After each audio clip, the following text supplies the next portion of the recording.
महाराष्ट्र राज्याच्या माजी मंत्री, ठाणे जिल्हा परिषदेच्या प्रथम महिला अध्यक्षा कैलासवासी ताराबाई वर्तक यांचं जन्मशताब्दी वर्ष आपण साजरा करत आहोत। या जन्मशताब्दी वर्षाचा शुभारंभ सोहळा 2025 म्हणजे मागच्या वर्षी ऑगस्ट महिन्यामध्ये झाला आणि 2026 पूर्णपणे एक वर्ष आपण हे वर्ष साजरा करत आहोत। आणि त्याचाच उपक्रम म्हणून Shrimati Tarabai Vartak memorial academy CBSE शाळा आणि पद्मश्री भाऊसाहेब वर्तक पदवी महाविद्यालय यांच्या वतीने आज ऑथर स्टॉक लेखक आपल्या भेटीला, लेखक आपल्या चर्चेला, लेखक आपल्याशी संवाद साधायला आपल्यामध्ये उपस्थित आहे। आपण या कार्यक्रमाला सुरुवात करण्यापूर्वी मी उपस्थित मान्यवरांना विनंती करतो की आपण सर्वप्रथम दीप प्रज्वलन करावं। सकाळची कोवळी लख किरणे म्हणजे रात्रीच्या काळ्याकुट्ट अंधारावर केलेली मात, रात्रीच्या काळ्याकुट्ट अंधारावर मिळवलेला विजय। असं म्हणतात की अंधाराकडून प्रकाशाकडे जाणारा प्रवास हा नेहमीच ज्ञानाचा असतो। पद्मश्री भाऊसाहेब वर्तक विद्या संकुलात या सभागृहामध्ये एक ज्ञानाचा दीप, ज्ञानाचा प्रकाश आज प्रज्वलित झाला आहे।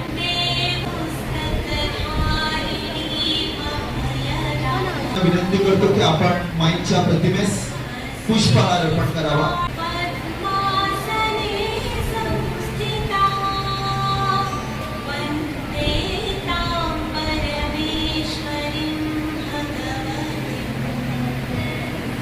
उपस्थित मान्यवरांना विनंती करतो की आपण स्टेजवरती विराजमान व्हायचं आहे। आज आपण 21व्या शतकात वाटचाल करत आहोत। औद्योगिक क्रांती 5.0 यांनी ऑलरेडी एक टप्पा पार केलेला आहे आणि या टप्प्यामध्ये प्रामुख्याने आपल्याला दिसून येतं ते म्हणजे वाचन संस्कृती ही कमी पडत आहे।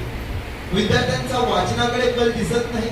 आज मोबाईल हातात आलेले आहेत, लॅपटॉप हातात आलेले आहेत, आयपॅड हातात आलेले आहेत, त्याच्यावरती सुद्धा गुगलची बुक्स आणि ऑनलाईन बुक्स अवेलेबल आहेत। तरी सुद्धा आम्ही तिथे नाही जात, तर आम्ही समाज माध्यमांकडे जास्त वळतोय आणि याचंच प्रायोजन म्हणून आपण आजचा हा कार्यक्रम आयोजित केलेला आहे। आजच्या पाहुण्यांचा परिचय मी आपणास करून देत आहे। आजच्या पाहुण्यांचं आपलं मान्यवर वक्त्यांचं नाव आहे डॉक्टर फेलिक्स डिसोजा, ज्यांना भुईगाव, निर्मळ, वाघोली या सर्व पंचक्रोशीमध्ये आम्ही फेलिक्स दादा या नावाने ओळखतो। फेलिक्स दादा यांचं शिक्षण MA मराठी, टेट म्हणजे त्यांनी महाराष्ट्र राज्याची जी टेट एक्झाम आहे ती क्वालिफाईड केलेली आहे। त्याच पद्धतीने राज्य पात्र परीक्षा म्हणजे आम्ही ज्याला MH सेट म्हणतो, सावित्रीबाई फुले युनिव्हर्सिटीची, ती सुद्धा त्यांनी पात्र केली आहे। ते PhD ही पदवी त्यांनी विद्यावाचस्पती PhD ही पदवी त्यांनी संपादन केलेली आहे। जॉन 23rd आगाशी या शाळेमध्ये ते शिक्षक म्हणून कार्यरत आहे। सरांची वाटचाल साहित्य अकादमीद्वारे त्यांची प्रवासवृत्ती 2016 मध्ये सुरू झाली व या साहित्य विषय नियतकालिकांचे सर संपादक म्हणून कार्यरत आहेत। वसई साहित्य संप्रेषण या साहित्यिक उपक्रमातून साहित्य चळवळीत त्यांचा सक्रिय सहभाग राहिला आहे। युवा विकास संस्था या युवकांच्या संघटनेचे संस्थापक, सभासद आणि अध्यक्ष म्हणून त्यांनी 2005 ते 2012 पर्यंत पदभार सांभाळला आहे।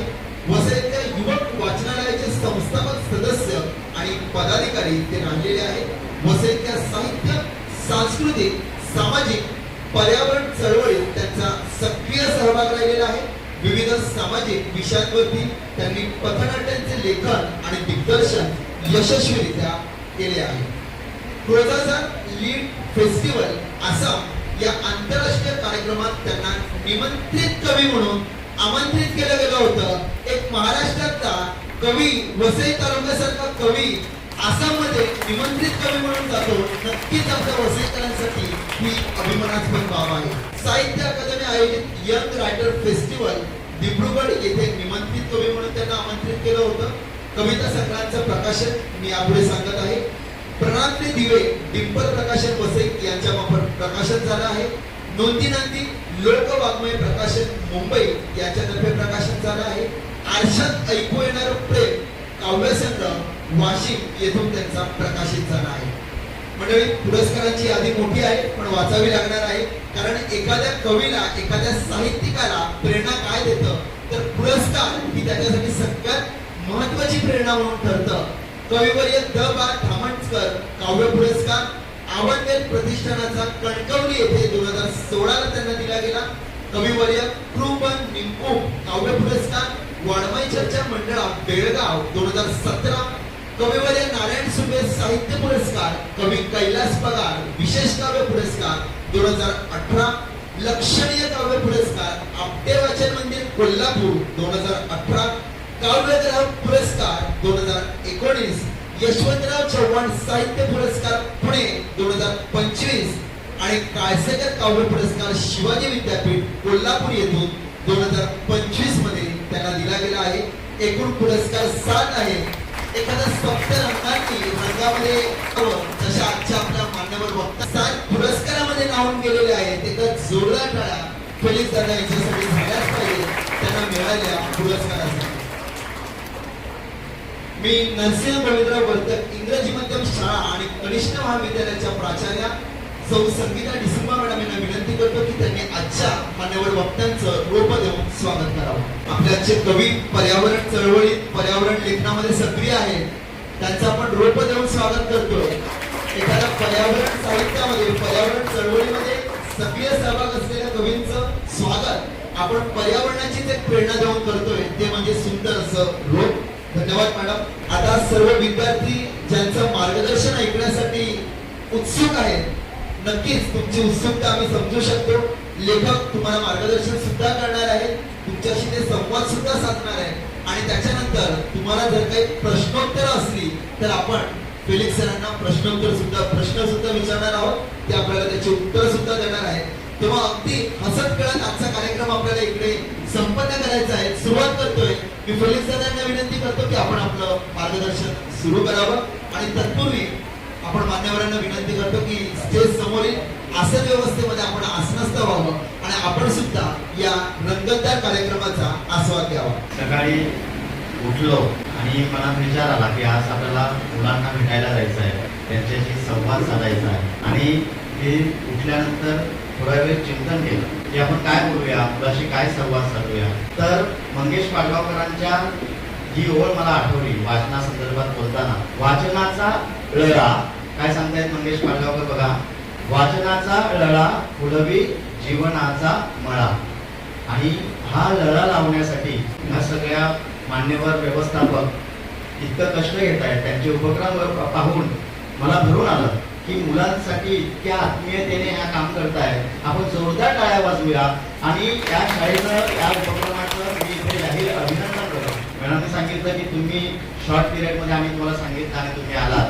वाचनाचा कुठेही कार्यक्रम असो, मला बोलवा अथवा नका बोलवू, मी तिकडे आणि मला कळलं की असा कार्यक्रम आहे, वाचनाच्या संदर्भातली मुवमेंट चालू आहे, चळवळ चालू आहे, तिथे मी उपस्थित आवर्जून राहतो. कारण काय माहितीये का, मी तुम्हाला 2 गोष्टी सांगणार आहे की वाचनानं जीवन कसं बदलतं.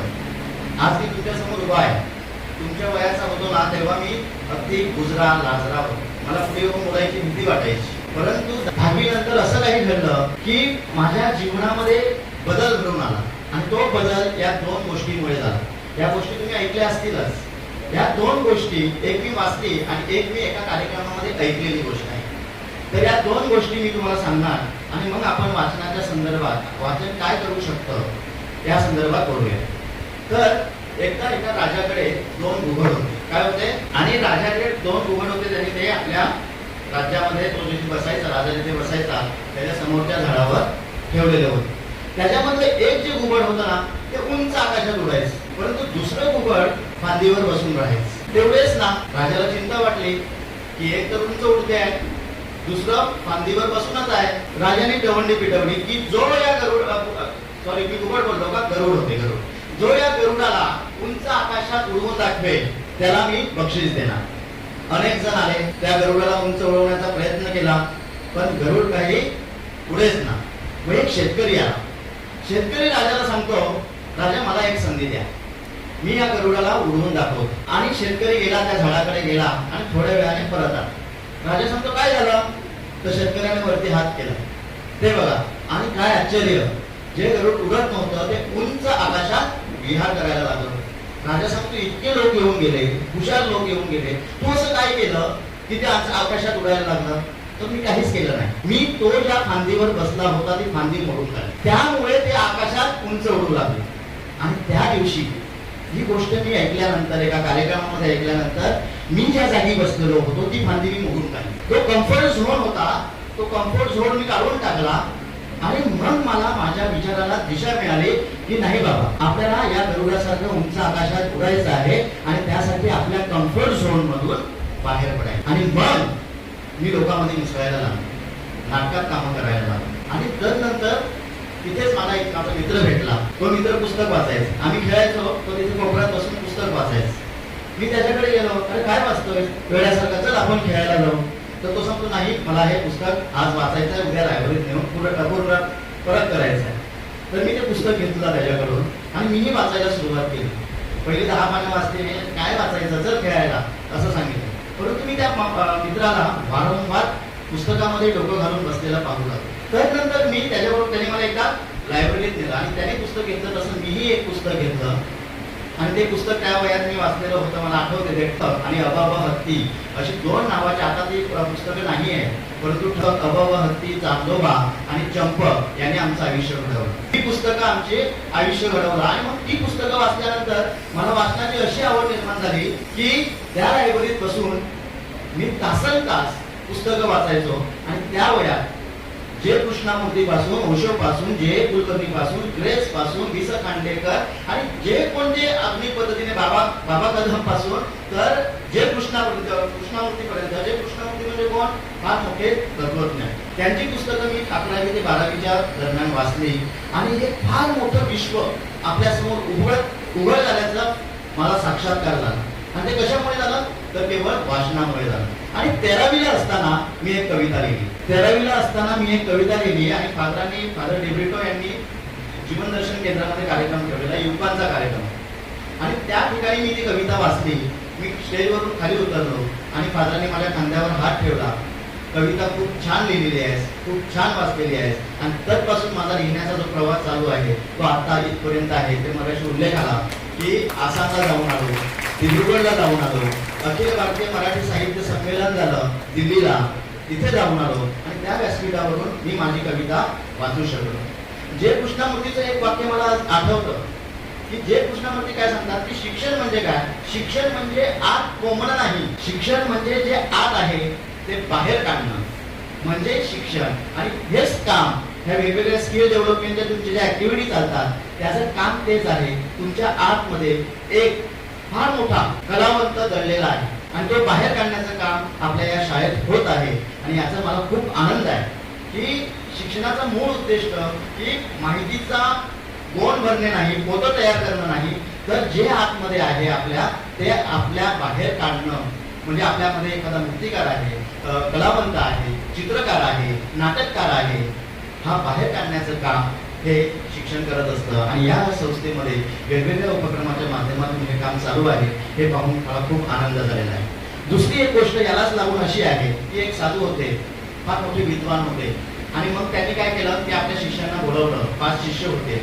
आणि त्यांना सांगितलं की आज मी तुम्हाला एक वेगळी कंडिशन टाकणार आहे, तुम्ही या मठातून बाहेर पडायचं, गावामध्ये जायचं आणि एक गोष्ट चोरून आणायची. पण ती गोष्ट चोरताना तुम्हाला कोणी पाहिलं पाहिजे नाही. अशी गोष्ट चोरून आणा, काही पण आणलं तरी चालेल, ती चोरून आणायचं, परंतु ती गोष्ट चोरताना तुम्हाला कोणी पाहिलं पाहिजे नाही. शिष्य गेले, सांगितलेलं आहे. एकाने काय केलं, असं फिरत होता, एकाच्या घराच्या मागे एक टोपली होती, ती टोपली घेऊन तो आला. दुसरा गेला, कपडे वाळायला घातलेले होते, एक टॉवेल चोरला, तो घेऊन आला. दुसरा गेला, तिसरा गेला, त्याने एक कोंबडी उचलली आणि तो कोंबडी घेऊन आला. चौथा आला गेलेला आहे, तो गेला आणि त्याने तिकडे पाण्यासाठी भरणारी घागर होती, ती घेऊन तो आला. 5वा आला, तो रिकाम्या हाताने. 5व्याने काहीच आणलं नाही. साधूने विचारलं की बाबा तू काय आणलंस, तर मग सांगितलं मी टोपली आणली, दुसऱ्याने सांगितलं मी ह्या कपडा आणला, तिसऱ्याने सांगितलं मी घागर आणली, चौथ्याने अजून काय आणलं होतं ते ठेवलं. आणि 5व्याला सांगितलं का रे बाबा तुला बक्षीस नकोय का, तू का चोरलं नाही, तू का आणलं नाही. तर त्याने जे उत्तर दिलं ना ते उत्तर फार महत्वाचं आहे. त्याने सांगितलेलं की तुम्ही कंडिशन टाकलेली होती की चोरी करताना तुम्हाला कोणी बघू नये. मी जेव्हा वस्तू उचलायला जायचो तेव्हा मीच मला दिसायचो आणि म्हणून मी कुठलीच वस्तू उचलू शकलो नाही. असं होऊ शकत नाही की ती वस्तू उचलताना मी मला पाहायचो. आणि वाचन काय करते लक्षात घ्या, वाचन आपल्या स्वतःला पाहण्याची आपल्याला दृष्टी देते आणि स्वतःला पाहण्याची ज्याला दृष्टी लाभली तो आयुष्यात कधीच मागे पडू शकत नाही. कालच मी एका ठिकाणी बोलताना सांगितलं की सर्वात मोठी शर्यत कोणती आहे माहिती आहे तुम्हाला? सर्वात मोठी शर्यत ससा कासमाची नाही. सर्वात मोठी शर्यत ही स्वतः बरोबर लागलेली शर्यत आहे. लक्षात ठेवा. शिक्षण काय काम करतं? काल आपण जे होतो त्याच्यापेक्षा काहीतरी बदल घडवणं हे शिक्षणाचं काम आहे. स्वतःची शर्यत म्हणजे काय? काल मला एखादा पाडा येत नव्हता, आज येतो. काल मी एखादी वाईट गोष्ट केली, त्याच्यात आपली सुधारणा केली, याला बोलतात आपण शिक्षण. आणि म्हणून स्वतःकडे पाहण्याची दृष्टी हे पुस्तक आपल्याला देत असतात. पहिला अंतर्मनात डोकावण्याची ताकद पुस्तक आपल्याला देत असतात. आणि ह्या गोष्टीमुळे मी माझ्या आत डोकावू लागलो. ही गोष्ट वाचल्यानंतर मी माझ्या आत डोकावू लागलो. आपण स्वतःला पाहू शकतो. माझ्या तिसऱ्या कविता संग्रहाचं नाव आहे आरशात ऐकू येणारं प्रेम. काय संग्रहाचं नाव आहे? जरा तुला ऍडव्हर्टाइज करतोय मी. बोला. तर एका मित्राने सांगितलं आरशात आपण पाहतो, तुला ऐकू कसं येतं? तर मी त्याला सांगितलं जेव्हा आपण आरशासमोर उभे असतो तेव्हा आपण आपल्याशी बोलत असतो. अरे मी कशी दिसते, मी कसा दिसतो, असं आपण स्वतःशीच बोलतो. आणि हे जे ऐकणं असतं, आरशातून उभं राहून स्वतःच्या मनातलं ऐकणं असतं, तिथे मला आरशात ऐकू येणारं प्रेम सापडलं. आणि मग त्या कविता संग्रहाची अर्पण पत्रिका अशी आहे की आयुष्यात हरवलेल्या प्रेमाचा शोध घेत भाषेपाशी येऊन थांबलेल्या सर्वांना. याचा अर्थ असा आहे की भाषा आपल्याला काय देते? भाषा आपल्याला प्रेम देते. आमच्याकडे एक मावळेवाडी यायची पाड्यावर, खूप लांब राहायची. तेव्हा लाईट वगैरे काहीच नव्हत्या, लाईट वगैरे काहीच नव्हत्या. आणि ती यायची आणि ती रात्री संध्याकाळी आल्यानंतर 7 वाजचे आणि 7 वाजता काळोख व्हायचं. आणि ती ज्या रस्त्याने जायची तो निर्जन रस्ता, आजूबाजूला कोणीच नाही, काहीच नाही. मग ती काय करायची माहितीये? ती त्या रस्त्याने जाताना स्वतःशीच बोलायची, अगं घाबरू नकोस, अगं मी कुठे घाबरते, अगं घाबरू नकोस, मी कुठे घाबरते, असं ती बोलत जायची. ती काय बोलायची माहितीये?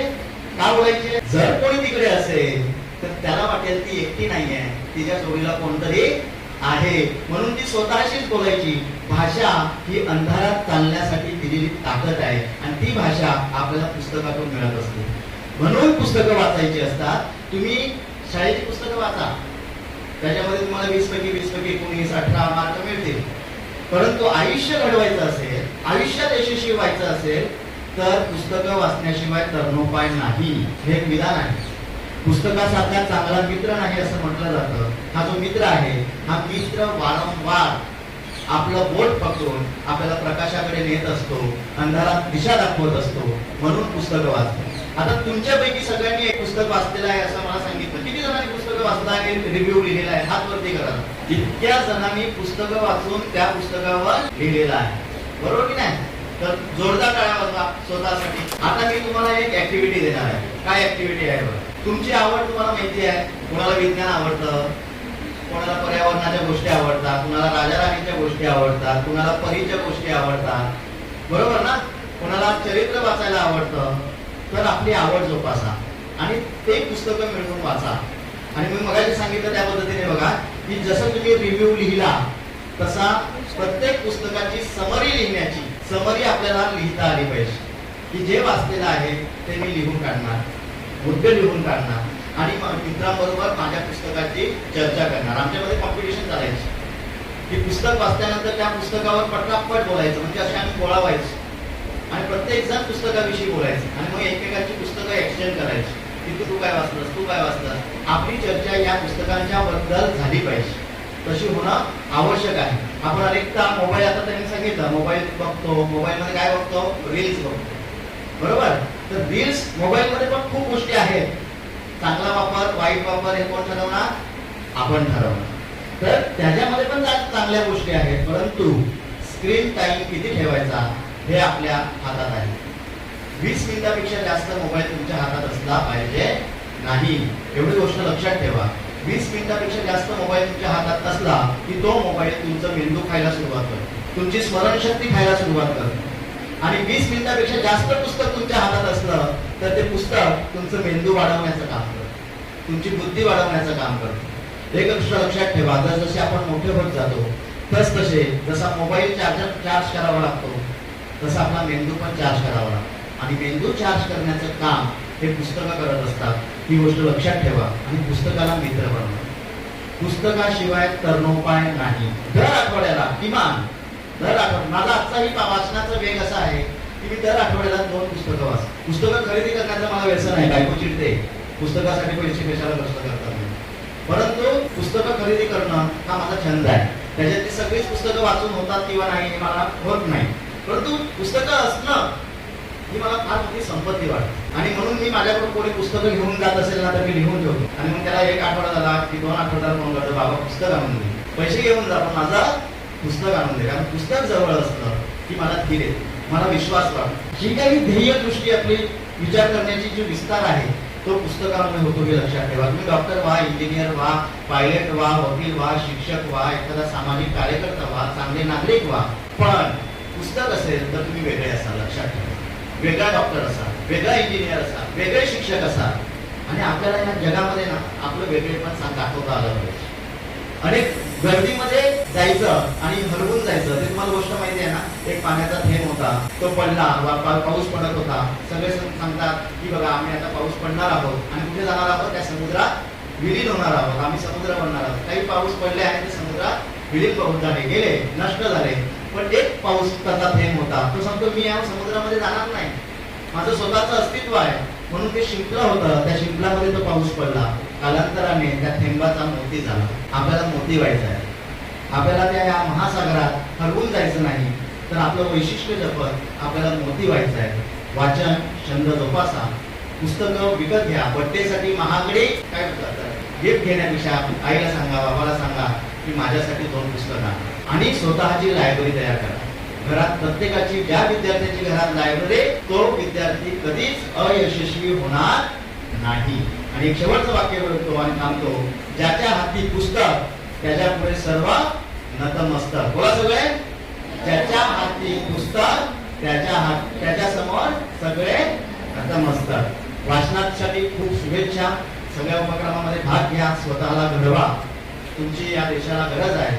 आणि बुद्धिमान होण्यासाठी, ज्ञान मिळवण्यासाठी माहितीचं पोतं आपल्याला बनायचं नाही, तर ज्ञानाची गंगा आपल्याला तयार करायची आहे. त्यासाठी तुम्हा सर्वांना शुभेच्छा. धन्यवाद. धन्यवाद सर.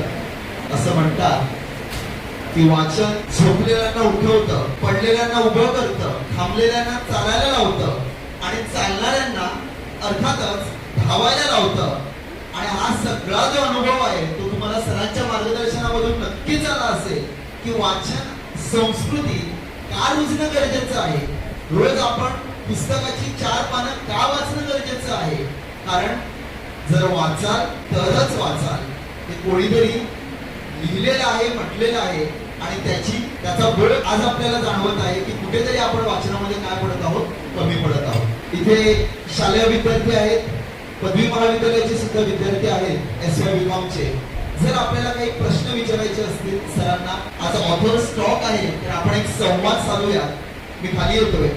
जर आपल्याला काही सरांना विचारायचं असेल की कोणत्या प्रकारची सर पुस्तकं वाचली पाहिजे, कोणत्या प्रकारचं पुस्तक वाचून सर आम्हाला जास्त मोटिवेशन मिळेल, एनर्जी मिळेल, तर नक्कीच तुम्ही मला बोलवा. मी तुमच्याकडे येतोय. माईक घ्या आणि थेट आजच्या आपल्या प्रमुख वक्त्यांना प्रश्न विचारा. Yes CBSE. येस ना बेटा.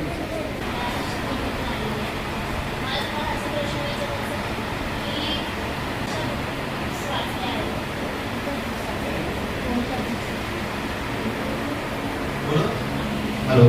तर कोणत्या प्रकारची पुस्तकं वाचलेली आहेत अशा प्रश्नापेक्षा मी त्यांना उत्तर असं देईन, असं कुठलंच पुस्तक नाही कोणत्याही प्रकारच्या कॅटेगरीमध्ये माझ्याकडून सुटलेलं आहे. तत्वज्ञान, संगीत, विज्ञान, चरित्र, कथा, कादंबरी, कविता, नाटक अशा सर्व प्रकारचं चौफेर वाचन. मी फार मोठं वाचक नाही आहे, पण सगळ्या प्रकारचं चौफेर वाचन मी केलेलं आहे. आणि आता सध्या मी फिक्शन वाचतो आणि ते सुद्धा बाहेरचं अनुवादित जे काही साहित्य आहे मराठीमध्ये, तर ते मी सध्या वाचतोय. आणि त्याच्यामध्ये अभिषेक धनगर, पपायरस प्रकाशन, त्यांनी बरीचशी अनुवादित पुस्तकं आता केलेली आहेत आणि ती पुस्तकं मी वाचतोय. पुस्तकांवरची पुस्तकं वाचायला मला जास्त आवडते. मगाशी त्यांनी मनात म्हटलं की वाचा तर वाचा. आमच्याकडे अतुल पेठे आले होते. अतुल पेठे सांगतात वाचा तर वाचाल आहेच, पण नाही वाचा तर चावाल. माणूस व्हायचं असेल ना तुम्हाला तर वाचणं अत्यंत आवश्यक आहे. आणि आजच्या काळात माणूस होणं फार आवश्यक आहे. माणसाला माणूस होणं फार आवश्यक आहे. कारण आजूबाजूला आपण जे काही पाहतोय त्याच्यामध्ये रिकामे घर रिकामे मन सैतानाचे घर असं म्हटलं जातं. आपल्याला रिकामे मन ठेवायचं नाही आहे, तर मानवतेचं घर करायचं आहे आणि त्यासाठी वाचणं अतिशय आवश्यक आहे. धन्यवाद सर. सर पुढील एक विद्यार्थिनी आहे, प्रश्न विचारते.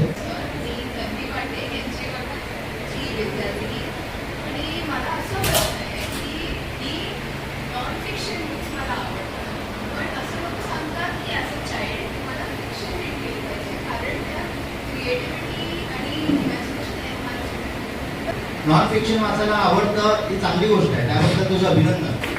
कारण वाचायला आवडतं ही किती चांगली गोष्ट आहे, बरोबर ना? वाचायला आवडतं ही किती चांगली गोष्ट. आता लोक काय सांगतायत ना त्याच्याकडे लक्ष नाही द्यायचं. मी मगाशी सांगितलं का आपली आवड जी आहे, आपली आवड आपल्याला कळली आणि तुला नॉन फिक्शनच वाचावं असं वाटलं आणि तू फिक्शन नाही वाचलं तर काही नुकसान होत नाही. आपण आपल्या आवडीनुसार जायचं आणि एखाद्या दिवशी तुझ्या हाती फिक्शन आला आणि तू वाचताना आणि तुला आवडायला लागलं तर तू आपोआप त्याच्याकडे वळशील ना, साहजिकच वळशील. तर मग आपली आवड जोपासणं हे फार महत्वाचं आहे. आता तुला आवडते नॉन फिक्शन, एखादं फिक्शन घेऊन पण बघायचं, आवडलं तर तो तुझा दोस्त होणार, नाही आवडलं तर सोडून द्यायचं, काय अडचण नाही. परंतु वाचन जे आवडते ते सोडायचं नाही, हे फार महत्वाचं आहे. अजून धन्यवाद सर. पुढील एक विद्यार्थी आहे, प्रश्न विचारायचा. सर, माझं नाव कुंज पाटील आहे. मी श्रीमती तारबाई वर्तक मेमोर अकॅडमीचा विद्यार्थी आहे. माझा प्रश्न आहे की तुम्ही इतक्या मेहनत केली ऑथर बनवण्यासाठी. चांगला प्रश्न आहे. ऑथर एक हा जन्मजात प्रतिभावंत असतो, बरोबर ना? प्रतिभावंत जन्मावा लागतो असं म्हटलं जातं, प्रतिभा ही जन्मजात असते असं म्हटलं जातं. तर ते फार खरं विधान नाही आहे. म्हणजे मला असं वाटतं ते फार म्हणजे 100% खरं विधान नाही आहे. ते 30 ते 40% खरं विधान आहे. बाकी तुम्हाला स्वतःला घडवावं लागतं. त्यांनी सांगितलं ना, आता चांगला प्रश्न आहे, ते काय मेहनत घेतली. ती मी मेहनत जाणीवपूर्वक घेतली नाही आहे, खरं आहे. म्हणजे मला लेखक व्हायचं आहे, चला आता मी मेहनत करतो, किंवा मला इंजिनियर व्हायचं आहे, मला इंजिनिअरची एवढी पुस्तकं वाचायची आहे. तसं लेखक वाचण्यासाठी पुस्तकं अवेलेबल नाही आहे. असं वाचा आणि लेखक व्हा असं नाही आहे. परंतु तो एक प्रवास आहे. जेव्हा आपण वाचतो म्हणजे काय करतो, ग्रहण करतो म्हणजे काय करतो, आपल्या आतमध्ये जातो. त्या आतमध्ये गेल्यानंतर ते इतकं तुडुंब होतं की ते आपोआप बाहेर यायला आणि मग त्याचा लेखक होतो. तशा पद्धतीने मी लेखक झालो. तो हा प्रवास आहे. म्हणजे तुम्ही चांगलं बोलण्यासाठी तुम्हाला चांगलं ऐकावं लागेल, चांगलं लिहिण्यासाठी चांगलं वाचावं लागेल. हा एक गुणमंत्र लक्षात ठेवायचा आणि हीच मेहनत आहे. पुस्तकाची पूजा हा लेखक होण्याचा राजमार्ग आहे. सुंदर सर. मला वाटते संवादाची रंगत अजून रंगते, कारण प्रश्नावर प्रश्न येत आहेत आणि सरांची त्याहून उत्तरावर उत्तरं येत आहेत. त्यामुळे हे चर्चासत्र खूप चांगल्या रीतीने रंगत चाललेलं आहे. मी पदवी महाविद्यालयाच्या एका विद्यार्थ्याकडे येतोय, एसवाय बीकॉमचा विद्यार्थी आहे. सर, फॉर बीकॉम साठी छात्रांना if you want to recommend SY BCom, which book you are going to recommend us? आता पुस्तकं कोणती वाचायची असा हा प्रश्न आहे, बरोबर ना? तर त्याच्यामध्ये तुमची आवड पूर्ण तिकडे आपण येऊया. तुमची आवड, तुम्ही चेतन भगत वाचलेला आहे का? चेतन भगत नाव ऐकलेलं आहे? लायब्ररीत जा, चेतन भगतची पुस्तकं मागा लायब्ररीन करून आणि ती वाचा. ही वाचल्यानंतर तुमच्या लक्षात येईल ते तुमचं लिहितो, तुमच्या जनरेशनचे ते चेतन भगत लिहितात. तर त्या पुस्तकापासून सुरुवात करा आणि तिथून तुमच्या वाचनाचा प्रवास सुरू होतो. तर चेतन भगत सुरुवातीला वाचायला घ्या, मग तुमच्या लक्षात येईल की आपल्याला मग त्याच्यात तुम्हाला इतर पुस्तकाचे पण संदर्भ सापडतील आणि तुमचा मार्ग वाचनाकडे जाईल. तर चेतन भगत ही पहिली स्टेप राहील तुमच्या या वयातल्या वाचनासाठी, कारण ते तुमच्या आजूबाजूचं तुमच्या जीवनातलं सगळं त्या काळातलं लिहितात आणि तुम्ही जास्त रिलिव्हंट होऊ शकता त्याबरोबर. म्हणून तो मार्ग पहिल्यांदा स्वीकारा. नेक्स्ट पुढील प्रश्नाकडे वळतोय. आपण प्रत्येक इकडे ज्युनियर कॉलेजचे विद्यार्थी आहेत, पदवी महाविद्यालयाचे विद्यार्थी आहेत, शालेय विद्यार्थी आहेत. कनिष्ठ महाविद्यालयाला आपण संधी देतो प्रश्न विचारायची. सर, माझं नाव भक्ती सपकाळ. मी नरसिंह गोविंदराव वर्तक ज्युनियर कॉलेजची स्टुडंट. माझा प्रश्न असा आहे की तुम्ही लेखन करता तर ते पाहिल्यानंतर तुम्हाला काही लोक नेगेटिव्ह कमेंट करतात, तर तुम्ही स्वतःला मोटिवेट कसं करता? व्हेरी गुड, खूप चांगला प्रश्न आहे. आता लेखन कशासाठी करायचं हे दोन गोष्टी आहेत ना. लेखन कशासाठी करायचं याच्या संदर्भातल्या दोन गोष्टी. एक, मी माझ्यासाठी लिहितो. एक कविता लिहिली मी, वर्णुका नावाची, आमच्या सांगली बोली भाषेतली ती कविता आहे. रात्री 1:30 वाजता उठून मी ती कविता लिहिली. ती नाही लिहिली असती तर मी 2 वाजता झोपू शकलो नसतो. त्यामुळे ती 1:30 वाजता लिहिली, ती माझ्यासाठी लिहिली. माझ्या भावनांचा निचरा व्हावा म्हणून मी ती कविता लिहिलेली आहे. आता उद्या मी कोणाला तरी वाचायला दिली, नितीन सरांना वाचायला दिली आणि त्यांनी वाचली, त्यांनी सांगितलं की नाही आवडली तर नाही आवडली, ती तुझ्यासाठी नाहीच आहे. आणि जर त्यांना आवडली तर तो माझ्यासाठी कोण असेल. पण त्यांना आवडली नाही म्हणून मी खजील होणं किंवा मी मना निराशा येणं असं होणार नाही. कारण जे काही लिहितोय ते पहिल्यांदा मी माझ्यासाठी लिहितो. हे फार महत्वाचं आहे. तुम्ही दुसऱ्यासाठी लिहायला जाल ना तर तुम्ही नाही लिहू शकत. म्हणजे आता मला या मॅडमला इम्प्रेस करायचं आहे म्हणून मी अशाच पद्धतीने लिहितो, नाही होणार. 1 दिवस होईल, 2 दिवस होईल, परंतु त्याला लेखन बोलता येणार नाही, माझं लेखन बोलता येणार नाही, ते मी कोणाचं तरी दुसऱ्यांचं लिहितोय असं होईल. अनुभव फार महत्वाचा असतो आणि तो अनुभव आपल्या मनात असतो, तो बाहेर येणं आवश्यक असतं. ती वर्णुका कविता आहे. एक मुलगी मरण पावलेली आहे, मग आई तिचं वर्णन करत त्या वर्णुका गाते. म्हणजे अगोदर अशी पद्धत होती आमच्याकडे की एखाद्या घरातील व्यक्ती माणूस मरण पावला तर घरातील बाया त्या माणसाच्या आठवणी सांगत रडायचे. आणि ते मी कधीतरी ऐकलं होतं, माझ्या बॅकअप माइंडला होतं. आणि मग ते रात्री 1:30 वाजता त्याचा स्फोट झाला आणि ते एका सलग 7 वर्णुका त्या लिहून झाल्या. तर तो जो प्रकार आहे ना तो आपली गरज म्हणूनच असतो. त्यामुळे कोणाला काय आवडेल आणि कोणाला नाही आवडेल याचा विचार लेखकाने करू नाही. आणि तुम्हाला पण तेच सांगतो, तुम्हाला कशामध्ये भाग घ्यायचा आहे, कोणाला काय करायचं आहे, मला हा हसतील का, असतील त्याचे दात दिसतील, आपलं काय करायचं नाही. आपण हा विचार घेऊन पुढे गेलं पाहिजे. माझ्या आनंदासाठी मी गोष्टी करणार. खूप सुंदर. आणि म्हणूनच म्हटलेलं आहे, मनामध्ये दडलेल्या विचारांनी ओठावरती यावं, मनामध्ये दडलेल्या विचारांनी ओठावरती यावं, ओठामध्ये दडलेल्या विचारांनी शब्दांवरती यावं, ओठावरती आलेल्या शब्दांनी पानावरती यावं आणि पानांवरती लिहिलेल्या विचारांनी समोरच्या व्यक्तीच्या मनालाच भेदावं, मनालाच भेदावं. वा वा वा. आपण सर मी सुद्धा रंगतो याच्यामध्ये. आपण पुढील एका विद्यार्थ्याकडे वळतोय. मॉर्निंग सर, मी वेदांत पाटील NG वर्धक स्कूलमधनं. माझा क्वेश्चन असा आहे की तुमची फेवरेट बुक कुठली आहे जी तुम्ही कधी पण किती पण वेळा वाचू शकता? मला ट्राय करायचं जी पण असेल. मी पुस्तक घेतलंय ते तू ट्राय करू नको सध्या. माझी फेवरेट बुक आहे ना ग्रेस यांचं विधवा पुस्तक आहे आणि जे कुलकर्णी यांचे पिंगळावेल, ही 2 पुस्तकं माझ्या उशाखाली असतात. एक पुस्तक ते वाचून एवढं जीर्ण झालं की मला त्याचे दुसरं पुस्तक घ्यावं लागतं, विधवा.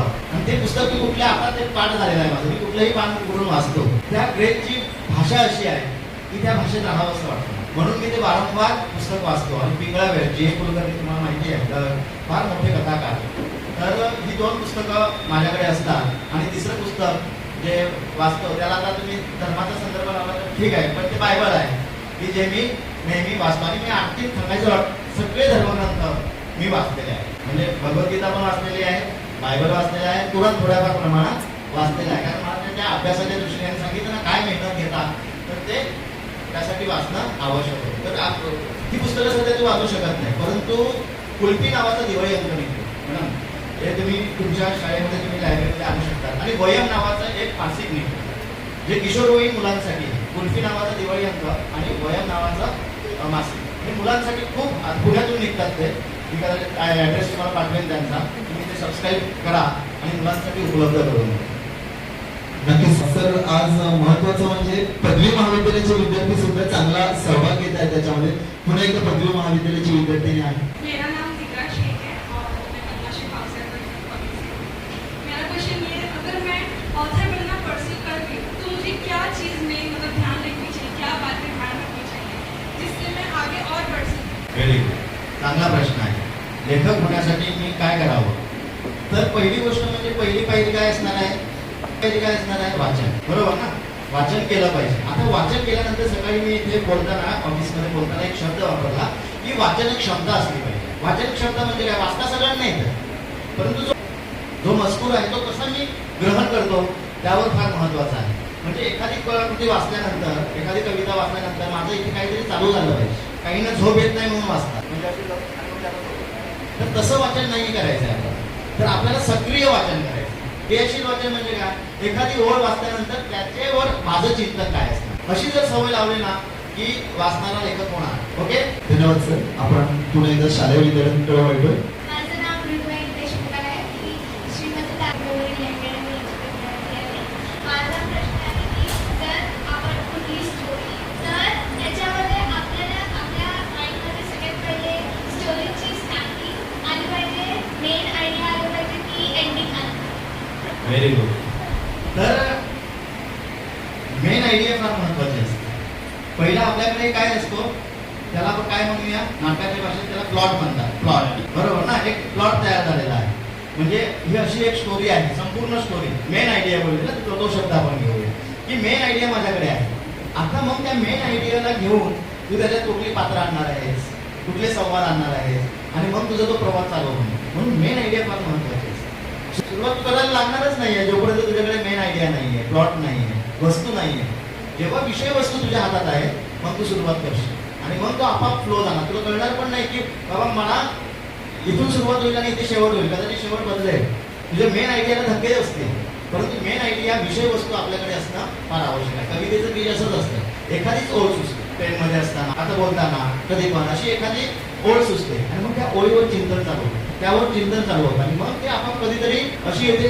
तर ही जी ओळ सुचलेली होती आणि मी जे लिहिलं त्याच्यामध्ये जमीन आसमानाचा फरक. तर ती एक प्रक्रिया असते. तुझ्याकडे मेन आयडिया आहे, त्याच्यावर तू विचार करतेस आणि एक दिवस तुला वाटतं नाही बाबा आता आपल्याला लिहायची आहे ही गोष्ट आणि मग तो प्रवास चालू. खूप सुंदर सर. वर्गामध्ये आम्ही शिक्षक नेहमी सांगत असतो की तुम्ही जर कॉन्टेंट रीड केला, तुम्ही जर एखादं पुस्तक वाचलं तरच तुम्हाला डाऊट्स येतील, प्रश्न येतील. तुम्ही जर त्या पुस्तकाला हातच नाही लावला तर तुम्हाला डाऊट्स येणारच नाहीत, पुढचे प्रश्न येणार नाहीत. परंतु इथे जरा सांगायचं झालं तर तुमचं व्याख्यान त्यांना पूर्णपणे कळलेलं आहे, कारण प्रश्न येतात. प्रश्न कधी येतात सर? जेव्हा व्याख्यान त्यांना पूर्णपणे मनापासून त्यांनी ऐकलेलं आहे, कळलेलं आहे. आपण शेवटचे 4 प्रश्न घेतो सर. शालेय विद्यार्थी आहे, इथे एक विद्यार्थिनी होती. Good morning, sir. I'm Arya Singh from Srimati Dalmai Gautam Memorial Academy. My question to you is, which one book will you recommend young readers that they should read at least once in their life? Alchemist, the alchemist, Paulo Coelho. हे पुस्तक तुम्ही जेव्हा young असाल तेव्हा तुम्ही वाचा. त्याच्यातले जे विचार आहे ते तुम्ही वाचा. नंतर आता एक सेपियन्स म्हणून पुस्तक आलेलं आहे हरारी यांचं. हा, तर ते पुस्तक पण आताच्या पिढीनं वाचणं आवश्यक आहे. त्यांनी जे आताच्या काळातली जी काही गडबड झालेली आहे ती सांगितलेली आहे. आपला पुढचा माणूस म्हणून आपला पुढचा प्रवास कुठे असणार आहे. उद्या आपली डोके आपण वापरतात ना, त्या डोक्यात कदाचित चिप येईल. तर पुढची जी आव्हानं आहेत ती आव्हानं काय असणार आहे, यासाठी जे लेटेस्ट लेखक आहेत हे वाचणं अतिशय आवश्यक आहे. तर अल्केमिस्ट वाचलंच पाहिजे, कारण आपला मी मगाशी सांगितलं स्वतःचा आवाज ऐकायचा असेल तर ते पुस्तक तुम्ही मिळवून. धन्यवाद सर. पुढे पुन्हा शालेय विद्यार्थिनीच आहेत. Good morning sir. माझं नाव Alini Vijay Patil from Shrimati Tarabai Vartak memorial academy. माझा प्रश्न असा आहे की जर आपल्याला ऑथर बनायचं असेल तर त्यासाठी फक्त आपलं वाचन आणि लिखाण हेच महत्वाचं आहे की अजून काही? आपला अनुभव फार महत्वाचा आहे. लेखक लिहितो तेव्हा काय लिहितो? अनुभव लिहितो. अनुभवाशिवाय लेखक लिहू शकत नाही. त्यासाठी मग ते कुठून येतं? तो अनुभव ग्रॅप्स करण्याची ताकद कुठून येते? तर ती वाचनामुळे येते. लक्षात ठेवा, जेवढी आपली वाचन क्षमता मोठी तेव्हा लेखकाने लिहिलेल्या पानाच्या पलीकडे आपल्याला जाता येते. आणि हे पलीकडे जाणं म्हणजेच अनुभवाची निर्मिती करणं. ही अनुभवाची निर्मिती आपल्याला आली पाहिजे आणि त्यासाठी वाचन ही पहिली पायरी आहे. जे मी आवर्जून सांगेन, वाचनाशिवाय तुम्ही लेखनाकडे जाऊ शकत नाही. फार म्हणजे तुम्ही लिहू शकता थोडंफार, परंतु फार मोठं काम आपल्या हातून होणार नाही.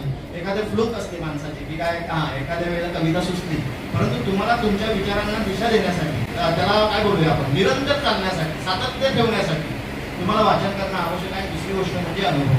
अनुभवाकडे कसे पाहतात याच्याकडे फार महत्वाचा.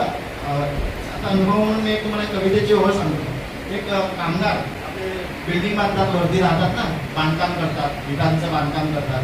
त्यांची एक कविता आहे. हा, ती कविता काय म्हणतात की एक फळ असतं कुठलं तरी, काय सांगितलंय बघा, ते फळ असतं, खाली पडतं आणि त्याचा लाल पुंचका तयार होतो. फळ असतं, ते खाली पडतं आणि त्याचा लाल पुंचका तयार होतो. असे अनेक फळं पडतात आणि त्याचे लाल पुंचके तयार होतात. आणि मी अनेकदा माझा साथी म्हणजे जो कामगार आहे तो खाली पडतो आणि त्या फळासारखा त्याचा पुंचका होतो. अशा पद्धतीने त्याची कवितेची ओळ. हा जो अनुभव आहे त्याने त्या फळाशी जो रिलेट केलेला आहे ते फार अतिशय महत्वाचं आहे. म्हणून अनुभव घेण्याची ताकद ही आपल्यामध्ये पुस्तक निर्माण करते. दुसऱ्यांचे अनुभव आपण वाचतो, आपण त्याच्यावर रिफ्लेक्ट होतो, म्हणजे प्रतिक्रिया देतो, आपला विक्री चालू असतं आणि मग त्यातून आपल्या अनुभवाला एक आकार मिळतो. धन्यवाद सर. पुढील प्रश्नाकडे वळतो. Sir, myself Aaradhya Jagtap from Shrimati Tarabai Vartak memorial academy. माझा क्वेश्चन होता की well becoming a author what challenges did you face? Challenges असे काही नसतात, नव्हते माझ्यापुढे.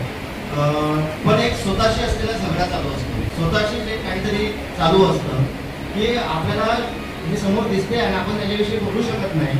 हे समोर आहे आणि आपल्याला त्याच्याविषयी लिहिता येत नाही. हा एक झगडा असतो. शब्दांशी आपल्याला संघर्ष चालू असतो. ही शब्द येत का नाही येत माझ्याकडे.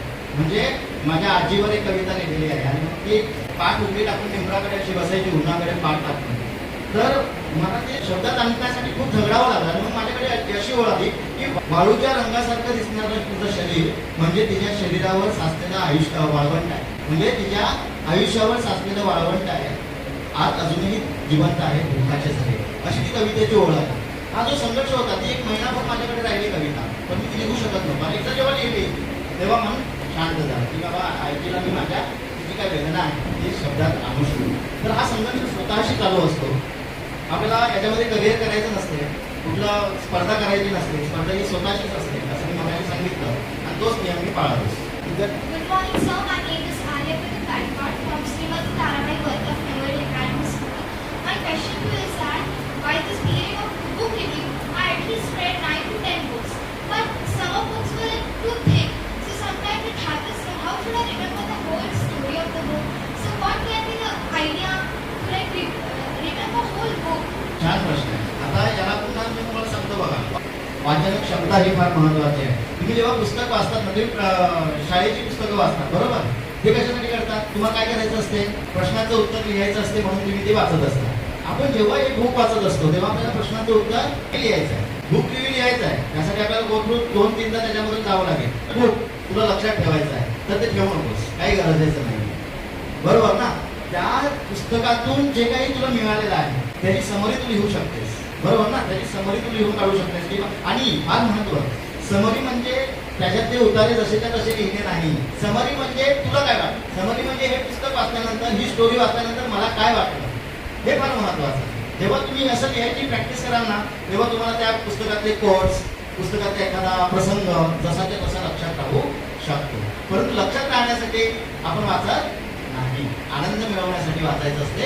एकदा आनंद मिळू लागला की आपोआप त्यामध्ये ज्या काही गोष्टी आहेत तुमच्याशी रिलेट आहेत त्या कायम लक्षात राहतात. असं पाठ करून पुस्तकं लक्षात ठेवू नकोस. हा पुढे. Good morning, sir. माझं नाव Saanvi Rakesh Pawar from Shrimati Tarabai Birth of School. माझा प्रश्न असा होता की मला सोशल सायन्स खूप आवडतं. सोशल बेस पहिलं काय करायचं ना, सोशल बेस पुस्तकं वाचण्याआधी ना तुझं जे आता वय आहे त्याच्यामध्ये छोटी पुस्तकं आहेत बघ. श्यामची आई वाच, टिळकांचं पुस्तक आहे ते वाच, लोकमान्य टिळक, नेताजी सुभाषचंद्र बोस, असे जे नेते आहेत त्यांची छोटी चरित्र आहे ती वाचायला सुरुवात कर. मग तुझी जी त्यांच्याकडून प्रेरणा मिळेल तुला की आम्ही ह्या लोकांनी अशा पद्धतीनं काम केलेलं आहे, त्याच्यात एखादा गुण तुझ्या लक्षात येईल. तर अशा पद्धतीने तुझा प्रवास झाला पाहिजे की थोरांचे जे छोटे चरित्र आहे ते वाचायला तू सुरुवात कर.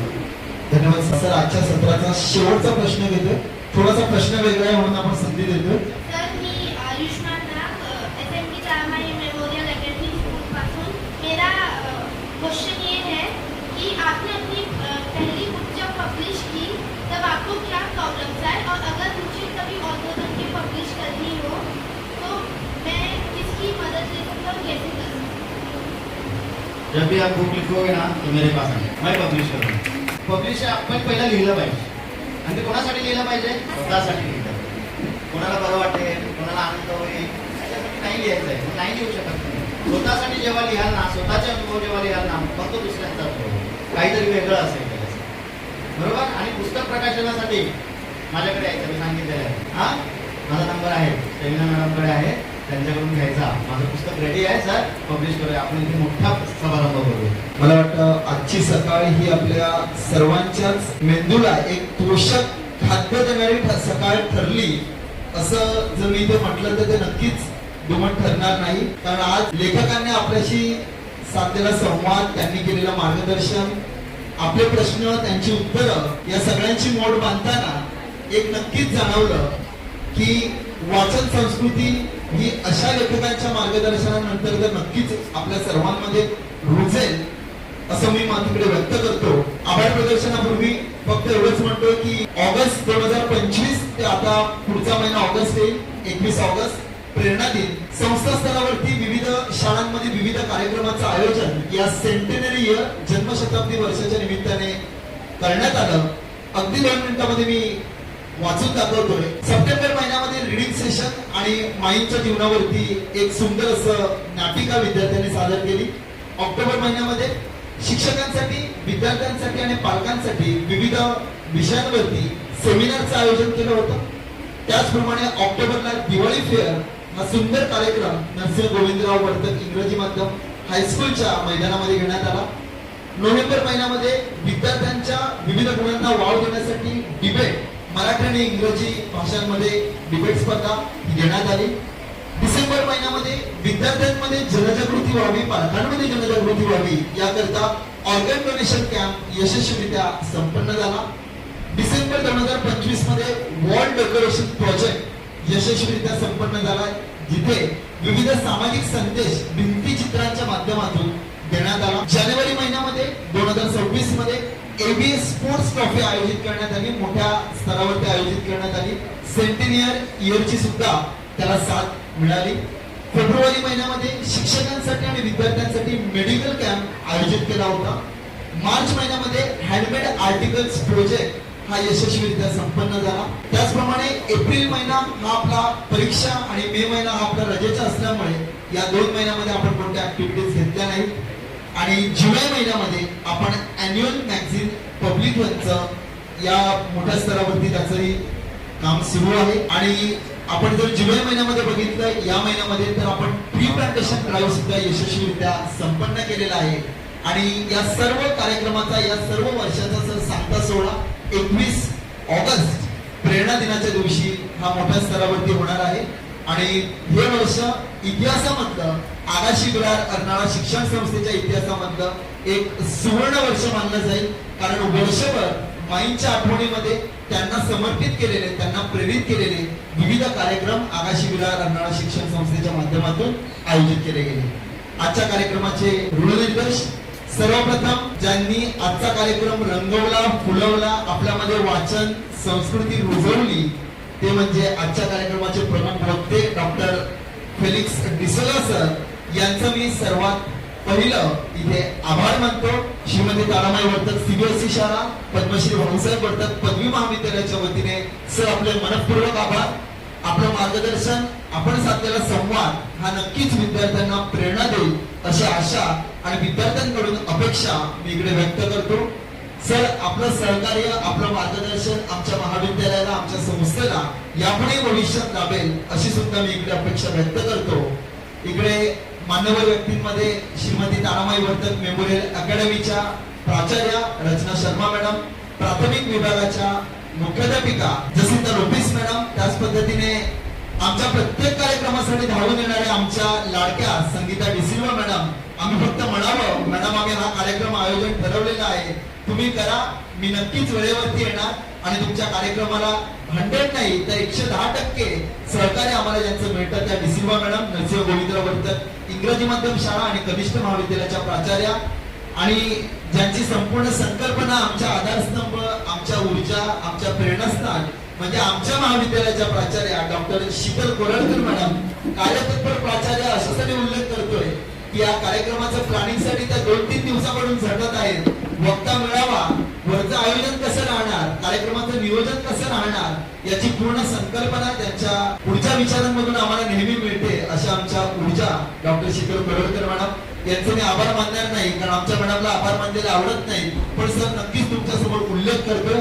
सर्व एनजीबी असेल, एसटीबी असेल, पीबीबी असेल, या तिन्ही संस्थांच्या आमच्या लायब्ररीयन ज्यांनी हे मिशन पुढे नेण्यासाठी अहोरात्र झटले, त्यांनी या मिशन मध्ये आपला 100% सहभाग नोंदविला. एकदा जोरदार टाळ्या आपल्या लायब्ररीसाठी इथे झाल्याच पाहिजे. आगाशी विरार अर्नाळा शिक्षण संस्थेचे सर्व सन्माननीय पदाधिकारी, सभासद, आमच्या इतर संस्थांचे सर्व सन्माननीय प्राचार्य, पर्यवेक्षक, शिक्षक, शिक्षकेतर कर्मचारी यांनी सुद्धा या सेंटिनरी इयर साठी, या वाचन अभियानासाठी आपला महत्वपूर्ण सहभाग आणि मार्गदर्शन दिलं. त्यांचे सुद्धा मी इकडे मनपूर्वक आभार मानतो आणि आजचा आपला कार्यक्रम इकडे संपन्न झाल्याचं जाहीर करतो. पुन्हा एकदा सर्वांचं धन्यवाद.